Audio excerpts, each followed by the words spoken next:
question on how to, I guess, navigate when you have children that are getting older and they encounter difficulties with friends, even teachers, or things that you hear when they come back home, and they tell you what happened, and sometimes it makes you upset, for them. What would be the best way, or what have you done to help the children to love when it's difficult for them to love others? Yeah. I think one of the places we need to start is by communicating to our children, and we have to communicate this to ourselves too, of course, but that we live in a world that, and it's not any different really than anything since sin has come into the world, but that it should not surprise us when people sin in the ways that they do. They hurt other people the way that they do, even if they call themselves Christians and they hurt other people in that way. I think the fact that if we are always surprised by that, that means that we don't understand the nature of man very well. They call that anthropology, the study of man. If our anthropology is right, and our Christology is right, our theology is right, that's going to help things a lot. If we understand the grip that sin can have on people, Paul in Romans calls it enslavement, being enslaved to sin. Romans 6, he talks about that a lot. And that sin can have a real gripping effect on people, and people may not even realize it. They just think this is the way they process life. And so if they're full of abusive speech, or they do hurtful things to other people, they may just think, well, that's just the way I am. Because they don't understand, and they don't even see what's going on in their lives. But we as believers have the opportunity to understand what mankind is like, because the Bible is full of all kinds of descriptions of what man is like, and man is going to tend towards whatever feels good to himself. This is the way it's our default nature.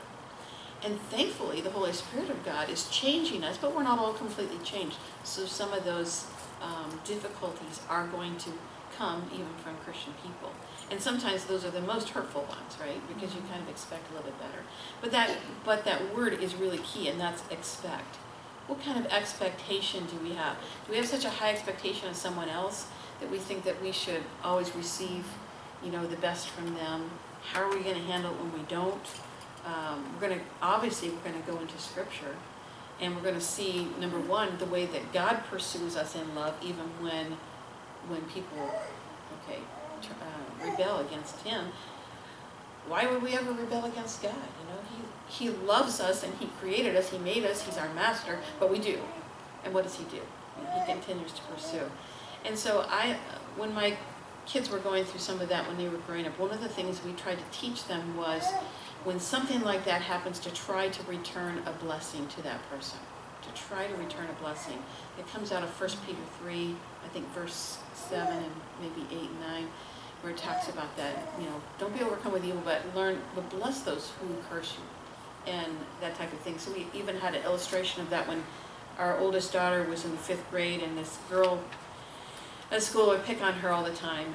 Just merciless, and throw her books down on the bus and stuff like that. And it was just, it was girl stuff, but it was hard for her to deal with. And she said she came from a Christian family and all this stuff, and she came home and she'd be in tears sometimes. And finally we said, what we really need to do here? We really just need to seek some kind of way to bless her. How can we bless her and show her that we love her? And so we baked some chocolate chip cookies. We walked up the street, because she lived up the street from us, and Krista went to the door, knocked on the door, and asked her for Rachel, and Rachel came to the door, and her eyes were like, wow. Krista said, I baked these for you. I hope that you would really enjoy them. You can share them with your family, and just wanted to let you have them. And then we just kind of left. And, as it doesn't always happen this way, but as God would have it, then that girl started liking Krista. She said eventually, before she moved away to a different state, called her best friend and stuff like that. So, and this is just little kid stuff, but this is an example of how we can help our children. We can teach them how to bless others and find constructive ways to show the love of Christ, even when the love of Christ isn't being shown to us. I don't know, is that helpful? Alright. Any other questions? Yeah. Okay. So,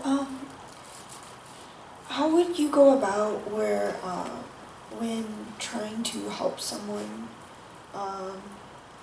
and the way that you would try to help them in a loving manner is to tell them the truth about a situation where other people have been lying to them and have been telling them certain things, but it's because it's the thing they want to hear. Yeah.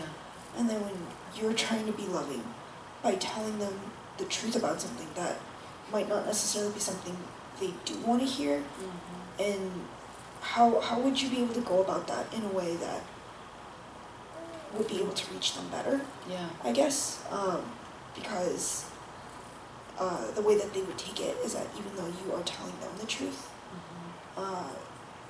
they might think of it in the situation that you're talking about where, you know, they think you're trying to sabotage them or they think Yeah. you're trying to hurt them in some way. Yeah. Yeah. Yeah, it's a very good question. And because it's kind of spoken in generalities, I'll have to answer it a little bit generally, but that's all right. No problem. Yeah, I think that we do need to be willing to speak the truth. I think that before we do that, we need to pray about that and ask the Lord to help us to have good wisdom as to know the words to use, because there's all different kinds of words you can use. And if you go into it without thinking about that ahead of time, that can kind of be a problem, okay? Because you can end up saying things that you really didn't intend to say or weren't the best choice of words. But I think you should pray that the Lord would work in that person's heart and give them ears to hear and eyes to see the things maybe they didn't want to see. And then and talk with someone else, maybe someone in your church, an older woman or an elder in your church, to say, I want to do this. Do you think this is wise? Because I think that counsel on those things can be very helpful. And that's the kind of person you can give the details to, you know. It can be a private conversation, and so they can help you think through all of the angles of that and how that will work out. But your compassion to have that person know the truth, that's a good thing. That's a really good thing. And to act on that compassion is a good thing too, but you do so in a wise way. And then you also prepare yourself for, how am I going to respond if this doesn't work out like I hope it would? Because sometimes, you know, the person, if you speak the truth to them, they'll turn around and hate you for it. You know? And when that happens, I don't think we should shy away just because someone might hate us, right? But when that happens, I always think about identifying with Christ when it comes to that. Because that's what happened to Christ. He came to his own. He came to the religious leaders of Israel, the ones who said they were strongest in the law, who said they obeyed him the most, who would die, you know, for him, okay? That's just how into it they were, all right? They weren't going to worship the emperor or the Caesar or whoever, you know, was in rule. They were going to only worship God, the one true God, and they're the ones that killed him, ultimately. I mean, they did everything they could to undermine his ministry, everything they could to make it look like he was lying and not telling the truth. They hated him, you know. And there are going to be times when God is going to call us to identify with Christ in that way and to be misunderstood. And that really is a blessing, to be identified with Christ in that way. It's not easy. It's not fun. It's not what we would prefer. But that is a blessing, to be identified with Christ in that way.